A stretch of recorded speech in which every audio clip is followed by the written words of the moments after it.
جمعرات کی صبح کو ہم بیٹھے ہوئے تھے کہ اونٹ پر سوار ایک سفید ریش بوڑھا آیا۔ اس نے اپنی سواری کو مسجد کے دروازے پر باندھا اور یہ کہتے ہوئے اندر داخل ہوا، تم پر سلامتی اور اللہ کی رحمت نازل ہو۔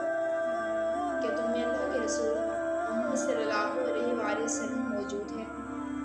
حضرت علی رضی اللہ تعالیٰ عنہ نے فرمایا، اے حضور صلی اللہ علیہ وآلہ وسلم کے بارے میں پوچھنے والے، تجھے آپ صلی اللہ علیہ وآلہ وسلم سے کیا کام ہے؟ اس نے کہا، میں یہودی علماء میں سے ہوں اور 80 سال سے تورات کا مطالعہ کر رہا ہوں۔ اس میں متعدد مقامات پر اللہ تعالیٰ نے اپنے نبی محمد صلی اللہ علیہ وآلہ وسلم کا ذکر بڑی تفصیل سے کیا ہے اور میں اس ذکر سے متاثر ہو کر آیا ہوں۔ اس نے سلسلہ کلام جاری رکھتے ہوئے کہا، اور میں آپ صلی اللہ علیہ وآلہ وسلم کے ہاتھ پر بیعت اسلام کے لیے حاضر ہوا ہوں۔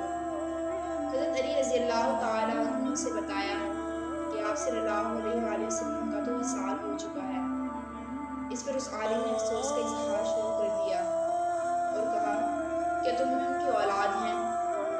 حضرت علی رضی اللہ تعالیٰ عنہ نے حضرت بلال رضی اللہ تعالیٰ عنہ سے کہا کہ اسے سیدہ فاطمہ رضی اللہ تعالیٰ عنہ کے پاس لے جاؤ۔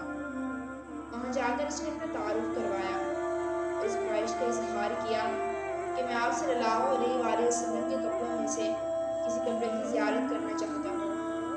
حضرت سیدہ عالم رضی اللہ تعالیٰ عنہ نے اپنے شہزادے حسین رضی اللہ تعالیٰ عنہ سے فرمایا، وہ کپڑا لاؤ جو آپ صلی اللہ علیہ وآلہ وسلم نے بوقت وصال پہنا ہوا تھا۔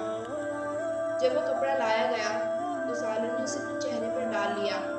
وہ اس کی خوشبو کو سونگھتا اور خوشبو سونگھتے ہوئے بار بار کہتا کہ آپ پر میرے ماں باپ قربان ہوں۔ اس کے بعد حضرت علی رضی اللہ تعالیٰ عنہ سے مخاطب ہو کر کہنے لگا، حضور صلی اللہ علیہ وآلہ وسلم کے اوصاف جمیلہ کا تذکرہ اس طرح کرو کہ گویا میں انہیں دیکھ رہا ہوں۔ یہ بات سن کر حضرت علی رضی اللہ تعالیٰ عنہ اپنے جذبات پر قابو نہ رکھ سکے اور شدت کے ساتھ رو پڑے اور کہنے لگے، اے سائل، خدا کی قسم، آپ صلی اللہ علیہ وآلہ وسلم کی زیارت کا جس قدر تجھے اشتیاق ہے، مجھے اسے کہیں بڑھ کر اپنے نبی صلی اللہ علیہ وآلہ وسلم کی ملاقات کا شوق ہے۔ بعد ازاں سیدنا علی مرتضیٰ رضی اللہ تعالیٰ عنہ نے حضور نبی اکرم صلی اللہ علیہ وآلہ وسلم کے حلیہ اور سراپا مبارک کا ذکر بڑی تفصیل سے فرمایا ہے، جس کی تصدیق